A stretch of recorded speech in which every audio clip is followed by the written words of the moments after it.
Crop Talk TV podcast.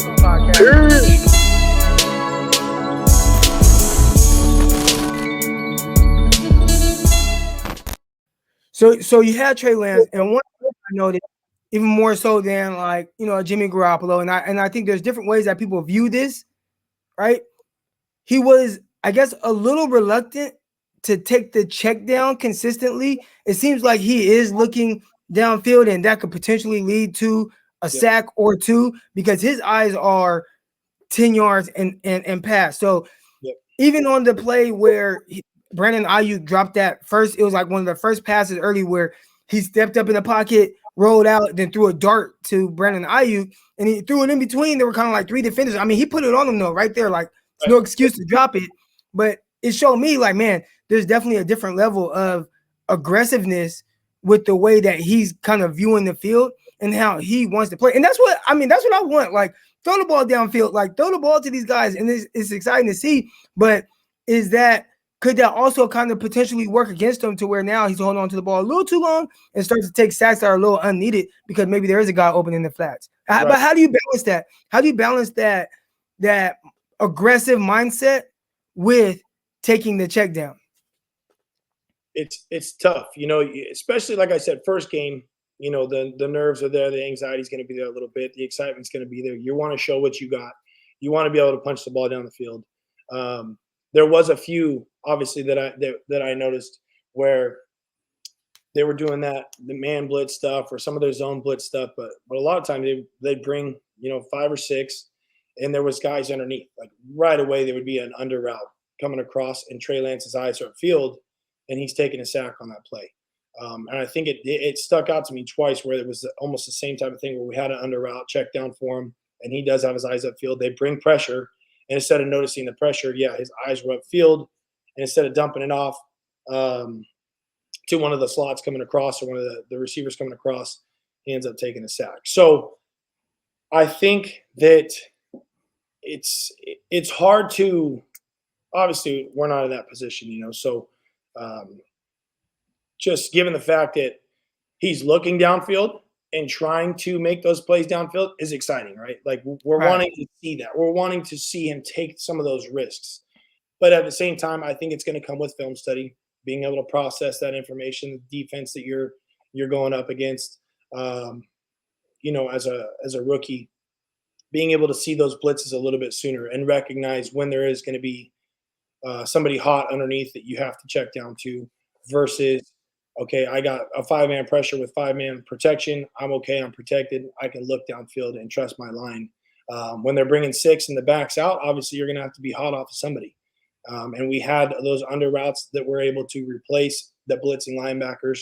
And unfortunately, he just didn't see him. But I would expect that again from rookies. It happened multiple times throughout the weekend with other rookies. It happens all the time to NFL veterans.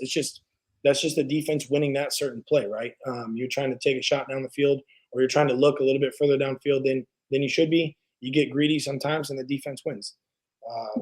But it's got to be that happy medium, obviously, where you're going to take those shots, but also you got to take what they're giving you too.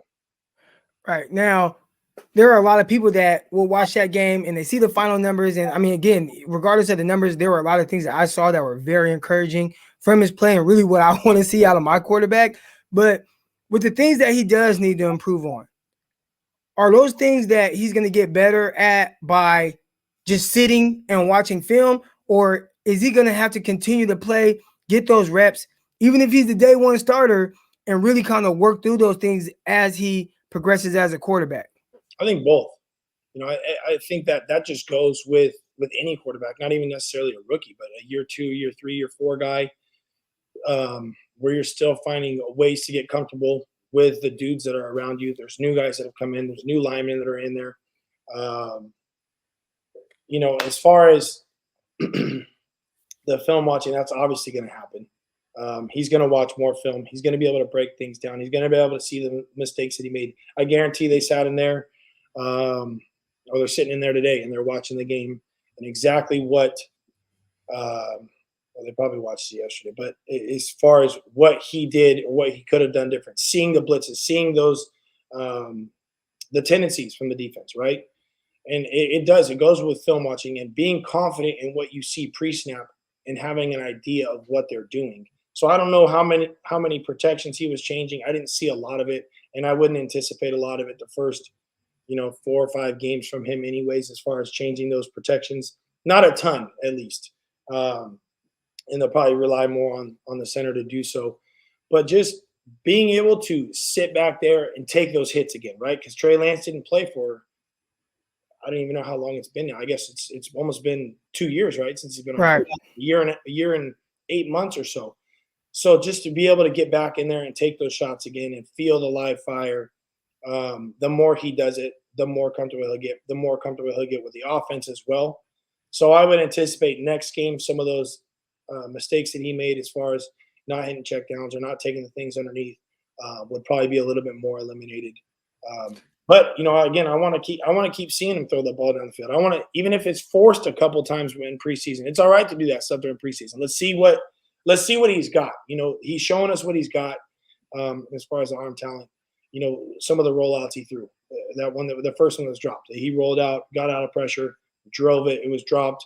But those types of things are exciting to see, because it's like, okay, now we got a dude with a cannon. Like, let's watch him let it rip here. Right. So, no, I think overall, from that perspective, just given the things that we saw from him, I'm excited to see the next game. I think some of the mistakes will be eliminated, and he's going to continue putting the pressure on Jimmy. Crop Talk TV podcast. Peace.